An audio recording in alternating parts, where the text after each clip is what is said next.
Hola, muy bienvenidos amigas y amigos. Espero que estén todos muy bien. Me encuentro en el Cono Sur Faro de Luz en el Mundo. En esta ocasión quería compartir una reseña, una investigación histórica realizada por Gustavo Fernández sobre una mítica ciudad aquí en la República Argentina. Me refiero a Capilla del Monte, en el Valle de Punilla, en la provincia de Córdoba, donde se encuentra el sagrado Cerro Uritorco. Después de muchísimos años, en el 2018 se comprueba científicamente que en ese lugar existe una anomalía electromagnética que produce una ralentización del tiempo, entre tantas otras manifestaciones telúricas que tienen que ver también con el suelo, con la gran cantidad inconmensurable de cristales. Muy bienvenidos a todos. Vamos a aprender la Fundación Esotérica de Capilla del Monte. Muy bienvenidos a todos.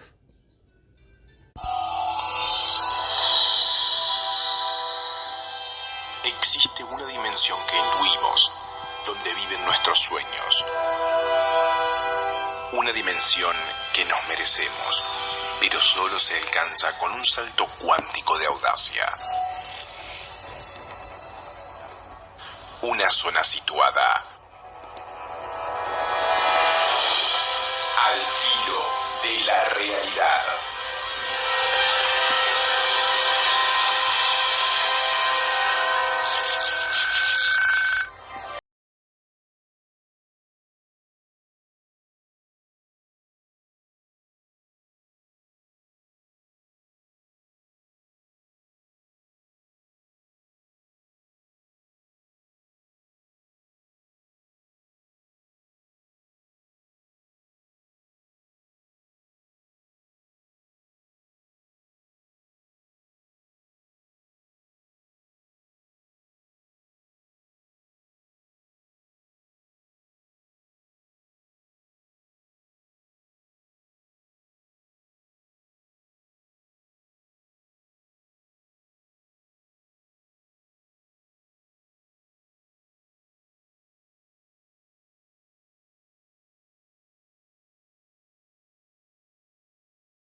Con el aporte documental del Centro de Armonización Integral, en la edición técnica Alberto Quique Marzo, locución César Viola Díaz. Vamos a comenzar entonces así con la propuesta del día de hoy, que como el título de este podcast indica, tiene que ver con los orígenes esotéricos de Capilla del Monte. No voy a hablar, ya he dedicado varios podcasts a este apasionante pueblo, a esta apasionante geografía, a este misterioso paraje alrededor del Cerro Uritorco, que es de alguna manera punto focal de una saga prolongada ya de fenómenos paranormales de todo tipo. Y en los orígenes de Capilla del Monte, en los orígenes esotéricos, que es de lo que pienso, sobre lo que pienso abundar hoy, no está la casuística. Si bien es cierto que podemos recoger testimonios de aparición de lo que contemporáneamente llamamos ovnis, ya hasta remontándonos a principios del siglo XX y aún más atrás.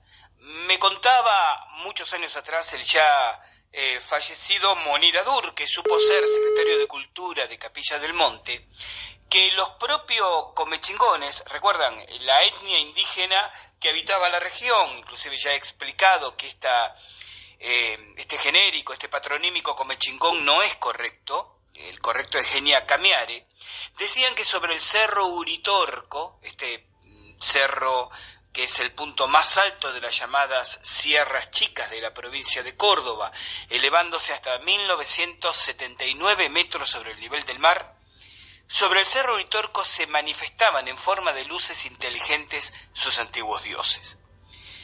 Pero hablar de los orígenes esotéricos tiene que ver con otra vertiente sobre la cual abundaré hoy, que, insisto, esta región, este lugar, este paraje, esta geografía, era desde tiempos pretéritos el lugar, el portal a manifestaciones en parte anómalas, en parte sobrenaturales. Sin embargo, es interesante descubrir que en los pasos que llevan a la fundación del pueblo, al trazado de la urbanización, porque podemos distinguir dos grandes períodos, uno ubicado en el siglo XVI, cuando a un capitán español se le entrega una merced de tierras, como se llamaba entonces, donde él se ubica con su familia y están las pésimas chozas de sirvientes y los peones de campo y en ese entonces los indígenas esclavizados, y luego el pueblo como urbanización contemporánea, esto es a fines del siglo XIX. Y es sobre esta segunda fundación, sobre la capilla del Monte urbanizada, donde mi investigación empieza a poner de relieve que hasta en ese proceso hay, si se me permite, una pata esotérica. En el origen de Capilla del Monte, ese bucólico pueblo que se despereza al pie del mítico Cerro Uritorco, que ustedes ya saben por nuestros podcasts, está plagada de historias de ovnis, duendes, fenómenos parapsicológicos. Por todos ellos, quién más, quién menos, todos tienen, aunque sea simplemente, una noción de qué se trata la localidad.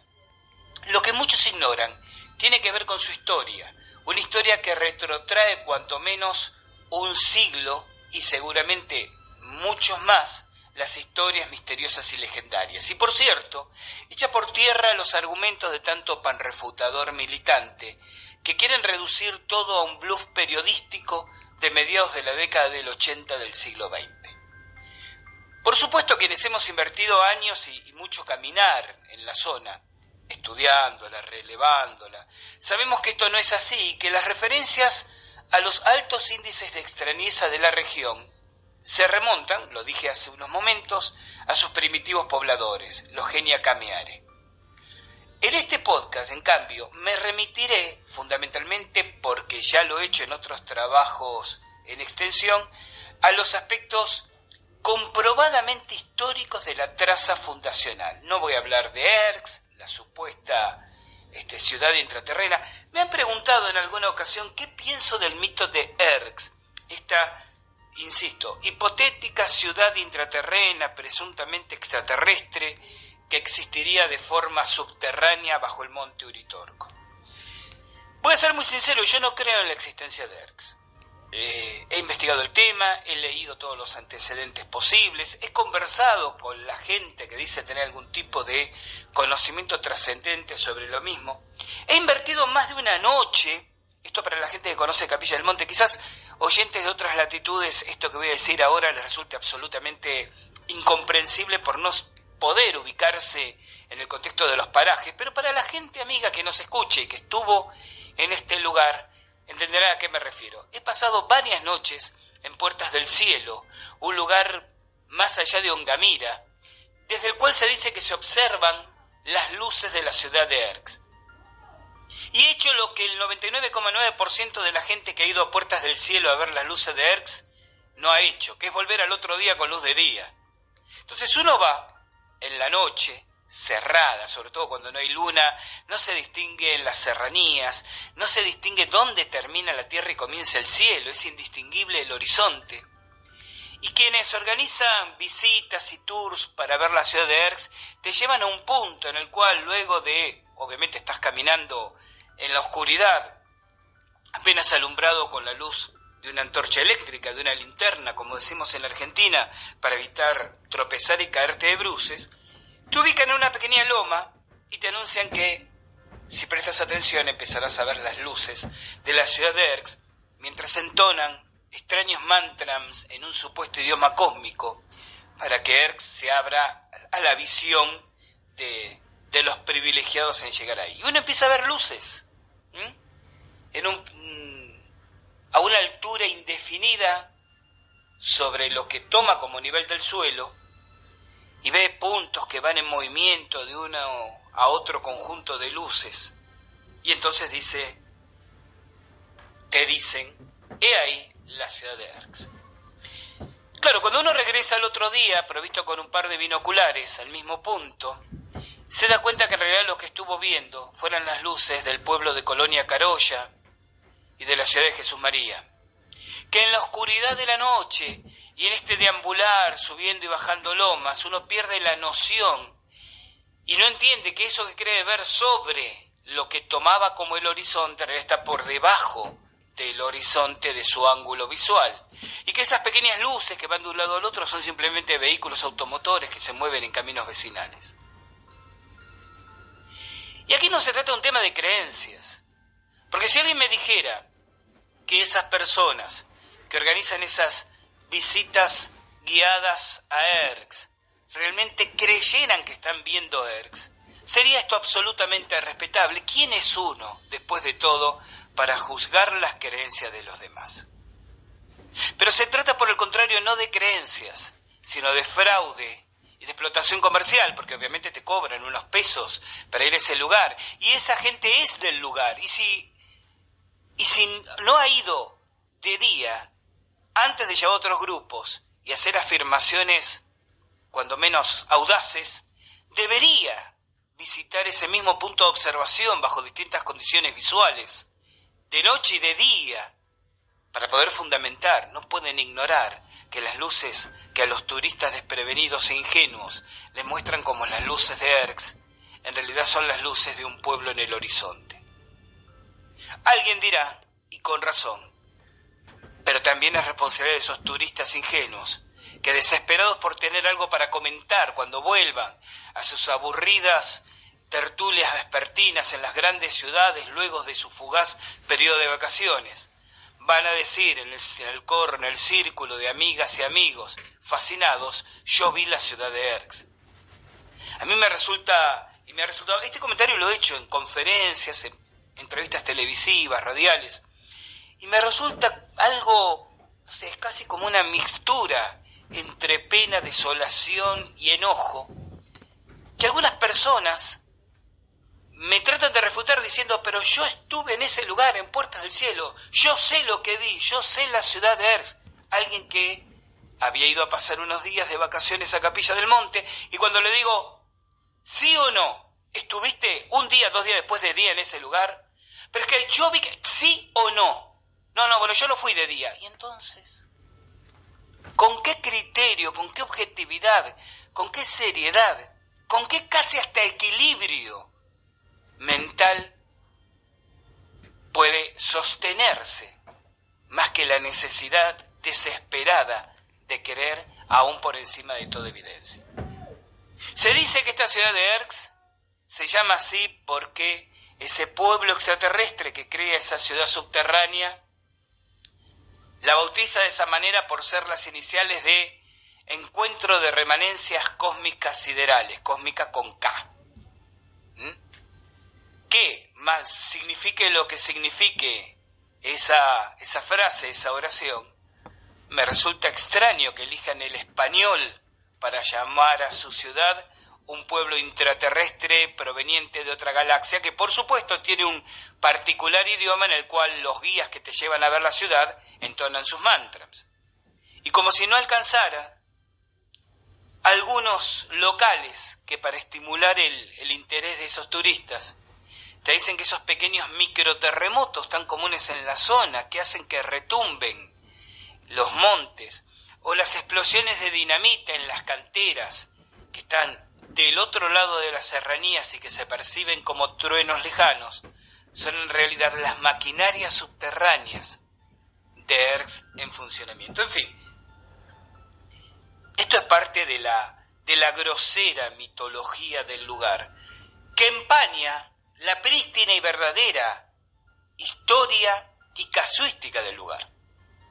Aunque uno se pregunta si la segunda no es necesariamente la sombra de la primera, porque siempre todo proyecta sombra en algún lugar. Así que no hablaré de Erx, del bastón de mando, de los visitantes pretendidamente extraterrestres. Simplemente me voy a enfocar en dos hechos históricos asociados, no podía ser de otra manera, a enigmas que plantea su fundación.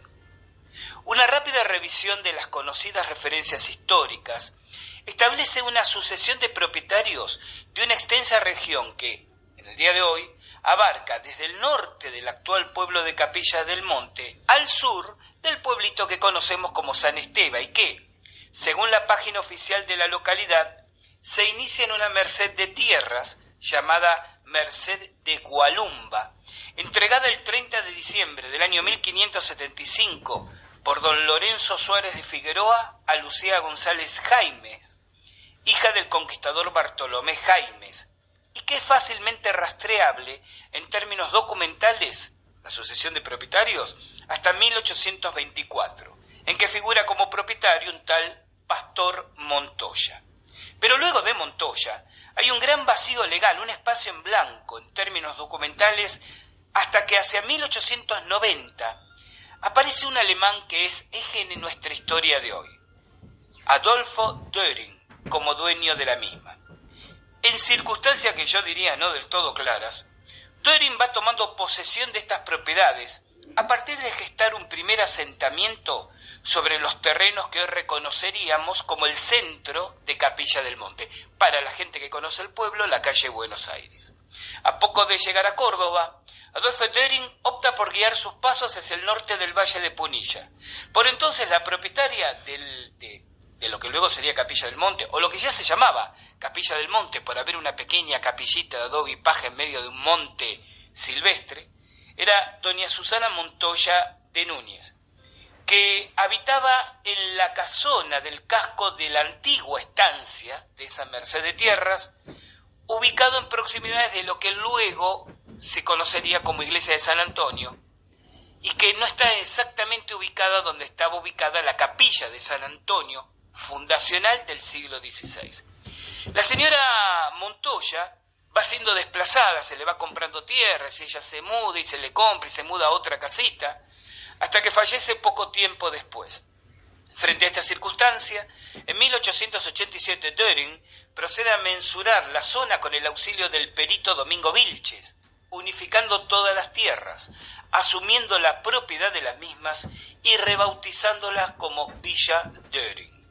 Será el mismo Döring quien en 1892 creará y presidirá una comisión vecinal que le dará forma al nuevo municipio, el que será reconocido como tal, asumiendo el nombre de Capilla del Monte, es decir, vuelve al nombre fundacional del siglo XVI a partir de 1897. En paralelo con este proceso, se diagrama el nuevo pueblo con la ayuda de ingenieros suizos, quienes diseñarán la estructura poblacional, haciendo eje de convergencia en la estación del recientemente llegado ferrocarril. Esto significa que durante el siglo XIX, la estancia de la sucesión de la Merced de Gualumba había dejado de serlo en sentido estricto y comenzaba a nuclear un grupo incierto de viviendas en azarosa disposición. Otro eslabón crucial en esta historia se produce durante esos años de transformación. Será en 1894, cuando durante un viaje del párroco Arturo Gómez Morón, la vieja capilla es demolida y en las vecindades de ella, pero no exactamente en el mismo lugar, se comienza la construcción de la nueva, que se inaugura en 1908. Pero no nos adelantemos aún, porque de esta capilla nueva, que insisto, no está exactamente donde estuvo la fundacional, tenemos para hablar después. Permítame recordar aquí dos detalles de esa capilla, que he mencionado en otros encuentros en Al Filo de la Realidad, de la actual capilla. Una, que es de planta octogonal. Y recuerden que la planta octogonal era característica de los templarios. Por eso, en el ambiente esotérico argentino, se la conoce coloquialmente como la capilla neotemplaria. Y en segundo lugar, que radiestésicamente se ha detectado que de la ubicación de esta iglesia nace una línea de energía telúrica que termina o comienza, depende de donde uno tome la medición, en el Cerro San Antonio, en la mística ciudad de Piriápolis, en la hermana República del Uruguay. Cerro que recibe ese nombre por San Antonio de Padua, y a San Antonio de Padua está consagrada la iglesia de Capilla del Monte. Digo, quien no entiende que esta relación no puede ser coincidencia, es que no comprende la urdimbre esotérica del lugar. Pero volvamos a nuestro protagonista alemán. Göring era un científico convocado por el gobierno argentino a sugerencia de su colega Germán Burmeister para realizar diversas actividades científicas en Argentina. Integró como observador científico la campaña del desierto, la del general Julio Argentino Roca, luego presidente de la Nación, gran genocida, que exterminó a toda la nación nativa, indígena, originaria, de buena parte del centro de Argentina y la actual Patagonia. Vuelvo a Göring, que fue cofundador de la Academia de Ciencias de Córdoba, titular y profesor universitario de materias como química y geología en la Universidad de esa provincia, hasta que adquiere las tierras ya citadas en el Valle de Punilla. Aquí se presenta ahora una señal de alerta para el espíritu atento, ya que en 1890 el conde español Odilio Esteves, el de Pueblo Encanto, que ya he citado en otros podcasts, comenzó la construcción de su propio castillo morisco anexo al Pucará, sitio ceremonial de origen discutido que se encuentra en Capilla del Monte. En otros trabajos, publicados en nuestro blog Al Filo de la Realidad, estudié en profundidad el simbolismo del castillo por un lado y por otro el misterio del Pucará. Y por cierto, no puedo dejar librado a la casualidad que el conde levantara su lindo edificio a metros de lo que solo considerara un montón de rocas. De la historia de Esteves y del estudio del simbolismo del castillo, surge a las claras que él mismo estaba enlistado, Esteves, en una o más órdenes iniciáticas, quizás próximas al rosacrucismo, la alquimia o la misma masonería. Y al descubrir la fuerte actividad que en la masonería realizaba Adolfo Göring, uno se pregunta si ambos poderosos vecinos coinciden en Capilla del Monte solo por azar. Porque Göring era miembro conspicuo de la logia Piedad y Unión, que se había creado en Córdoba en 1868, logia masónica, y dentro de ella Burmeister era una figura relevante. A dicha logia se irán sumando los científicos germanos convocados, así como otros quienes venían transitando otros caminos, tal el caso del estadounidense Benjamin Gould, quien será el gestor del Observatorio Astronómico de Córdoba, todos masones. En 1876, profundas discrepancias dentro de la logia, desavenencias con la conducción de Burmeister al frente de la academia y los reiterados enfrentamientos entre Oskar Göring, hermano de Adolfo, y los denominados germanos con Benjamin Gould, llevan a este último a crear en 1877 una nueva logia masónica denominada Southern Cross, Cruz del Sur, con una mayoritaria presencia anglo-estadounidense. Los científicos que permanecen en Piedad y Unión impulsarán la creación de una unidad académica que se integrará a la Universidad de Córdoba bajo el nombre de Facultad de Ciencias Físico-Matemáticas, la que será presidida entre 1878 y 1880 en carácter de decano por Oskar Göring y luego por el mismo Adolfo Göring. Otra de las consecuencias de esos enfrentamientos fue la gestación, por decreto del 22 de junio de 1878, de la Academia Nacional de Ciencias, de la que Adolfo Göring será presidente desde 1914 hasta 1923. Este Göring, Adolfo, afianza su relevancia científica a partir de los distintos trabajos en los que participó y que fue publicando a través del boletín de la Academia hasta entrado el siglo XX. A aquel, su primer trabajo asociado a la composición química de la caparazón de los caracoles, que en Alemania le había significado trascendencia, se le sumaron los que encaró en Argentina. Varios de ellos tuvieron que ver con la química orgánica, la zoología y la geología, mereciendo un párrafo aparte el informe oficial que elaboró tras las tareas de investigación realizadas en la Patagonia durante 1879 por una comisión científica interdisciplinaria de la que fue miembro, acompañando al general Roca durante la campaña del desierto. Extraigo del libro Grandes Escritores Argentinos, y en particular del espacio dedicado a Florentino Ameghino. Florentino Ameghino, les cuento a los oyentes no argentinos, y los invito a que googleen el nombre de Ameghino, fue uno de los más radicales e incomprendidos científicos de nuestro país, paleontólogo, antropólogo y arqueólogo, un hombre sumamente modesto, de un pasar económico que orillaba apenas la supervivencia, propietario de una librería en un pueblo de la provincia de Buenos Aires que a duras penas le permitía la manutención, pero que tenía una capacidad de síntesis, de observación extraordinaria. El hermano de Ameghino viajaba por distintos puntos del país recolectando fósiles, y luego Ameghino dedicaba largos años a clasificarlos, a estudiarlos, e hizo una obra realmente maravillosa. Pero había un problema con Ameghino. Ameghino sostenía que sus investigaciones les decían que el ser humano no pertenecía a la época cuaternaria, sino a la época terciaria, y que no había surgido en África para desparramarse por el mundo, sino en una América, yo casi diría antediluviana, y de ahí se había diseminado por la haz del planeta.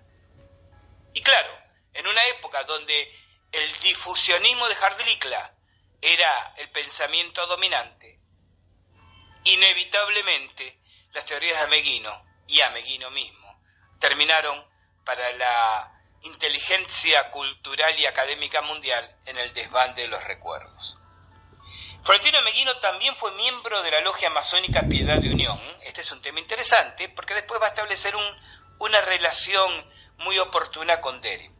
Y del libro Grandes Escritores Argentinos extraigo unos párrafos del prólogo escrito por Joaquín Frangelli, donde se brinda en ese prólogo una semblanza de Adolfo Dering. Dice así: Adolfo Dering fue realmente un maestro, porque maestro no es solo quien mucho sabe, sino quien con sus palabras de estímulo y con su ejemplo ferviente, sin presunción y sin jactancia, sabe encender en sus discípulos la llama del entusiasmo en la consecución de ideales puras. Continúa Frangelli haciendo una descripción de la relación entre Dering y su discípulo Ameghino. Había sido Adolfo Dering quien sustrajera a Florentino Ameghino de sus recogidos soliloquios, de sus solitarias meditaciones en la desamparada trastienda de la pobre librería del Gliptodón. La librería, yo diría casi, austera y monacal, gracias a la cual se manutimía Ameghino. Sigue diciendo: quien lo llevara a Córdoba como director del Museo Antropológico y Paleontológico de la Universidad de aquella ciudad, quien lo propusiera para el título de doctor honoris causa, a fin que pudiera ocupar la cátedra de zoología en la Facultad de Ciencias Físico-Matemáticas de la misma Universidad Nacional, quien le facilitara fósiles y datos geológicos preciosos, como los califica el mismo Ameghino, y le acompañara en sus excursiones por los alrededores de Córdoba. Todo esto, ¿por qué lo estoy citando? Por algo que voy a comentar ahora de Dering, y que hablaría que la fuente de sus conocimientos, y en los cuales, por carácter transitivo, abreva a Ameghino, es más de origen esotérico que académico, ¿no? Sigue diciendo Frangelli: quien publicara a través de la academia su magna obra, la de Ameghino, sobre los mamíferos fósiles argentinos, frutos de 15 años de asidua labor. Y creo que un tema interesante, sobre el cual yo insto a mis colegas a investigar, es que en el año 1921, Dering escribe un libro de 180 páginas, titulado Reminiscencias histórico-etnográficas. 1. Íberos y Éuskaros y la misión civilizadora de la Iberia en tiempos prehistóricos. A ver, tenemos a este alemán, quien le suministraba datos preciosos a un sabio hoy reconocido como Ameghino, y que en 1921, pocos años antes de su muerte, escribe un libro que seguramente iba a ser el primero de una serie. Él mismo dice 1, no hay un 2, ¿no? Sobre la presencia de vascos, éuskaros, vascos, íberos o celtíberos en una remota prehistoria en América. En toda la zona de Capilla del Monte está como instalada el mito, la leyenda, de que a la zona quizás llegaron vikingos y templarios. Y yo creo que las historias que Dering tiene que haber conversado con sus discípulos, sus amigos, hasta sus vecinos sobre sus investigaciones, son la verdadera fuente de esta historia, dado que el mito templario, que ya he refutado en otros trabajos, es aprovechado tardíamente por Guillermo Terrera, basándose en una absoluta mentira elaborada por él mismo, por Terrera, quien dice que en libros medievales sobre Percival, de Chrétien de Troyes y de Adolf von Eisenbach, se mencionaba esa región de Capilla del Monte, que ya no me voy a extender porque lo he tratado en otros lugares, pero sí los remito al artículo a quien le interese comprobar por qué digo que es una mentira esta afirmación de Terrera sobre presencia de templarios en la región, a mi artículo La mentira filonazi de Terrera, templarios en América. Pero creo que en realidad lo que hizo Terrera fue tomar algo que se hablaba en la región desde los años 20, cuando ya Dering sostenía que en realidad él tenía pruebas de que vascos y celtíberos habían andado por la región. Es muy interesante que ese librito fue editado por la misma academia y hoy está completamente inhallable.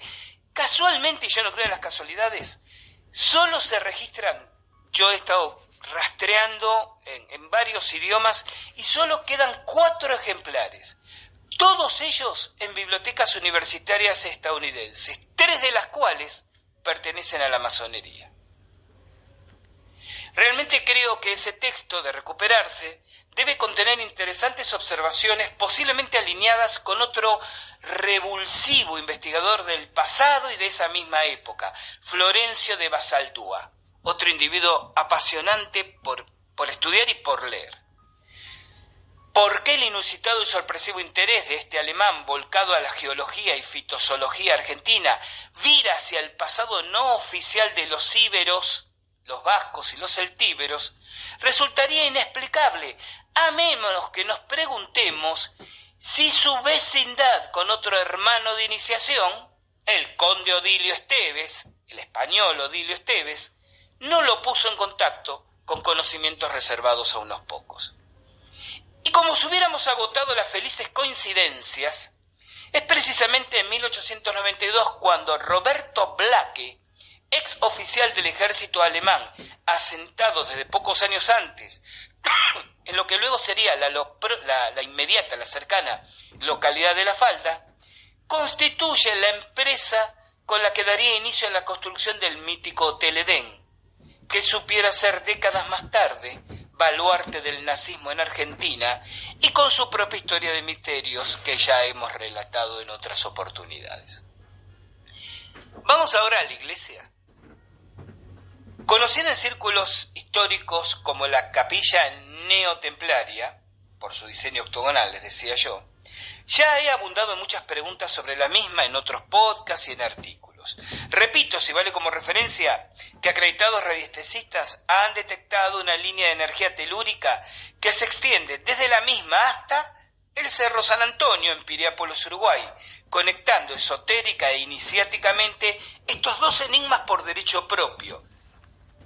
Recuerden, y esto también lo hemos tratado en el filo de la realidad, que Piriápolis, la ciudad de Piriápolis, es fundada y diseñada urbanísticamente por otro esoterista uruguayo, Francisco Piri, alquimista, donde solemos ir con nuestros grupos precisamente para conocer el riquísimo simbolismo iniciático y esotérico de esa ciudad.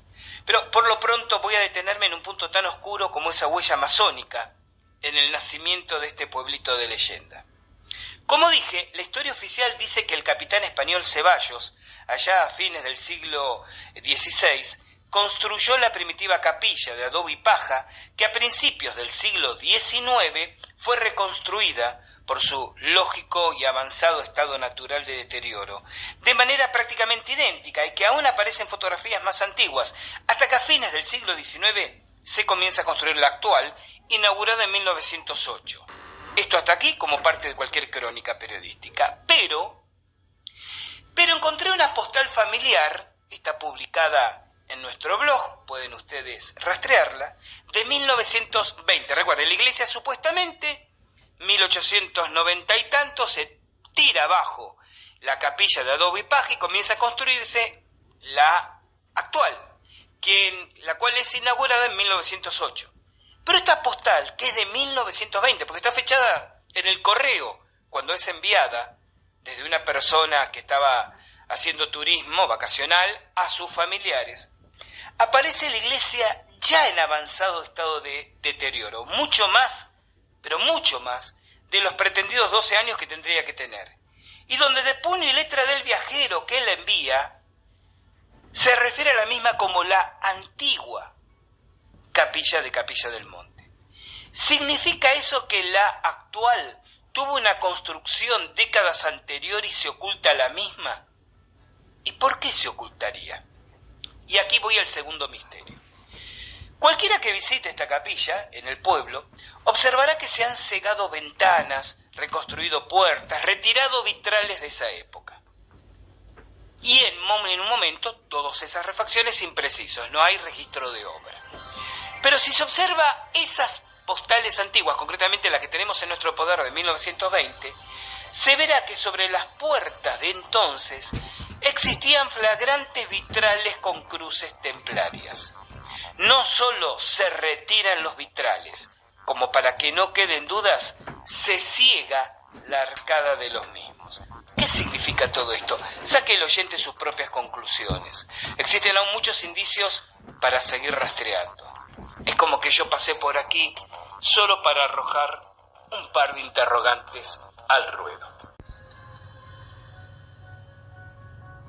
Bueno, amigas y amigos, así pasaba este informe, esta investigación de Gustavo Fernández, historiador, sobre la Fundación Esotérica de Capilla del Monte. Muchísimas gracias a todos. Hasta la próxima, amigos.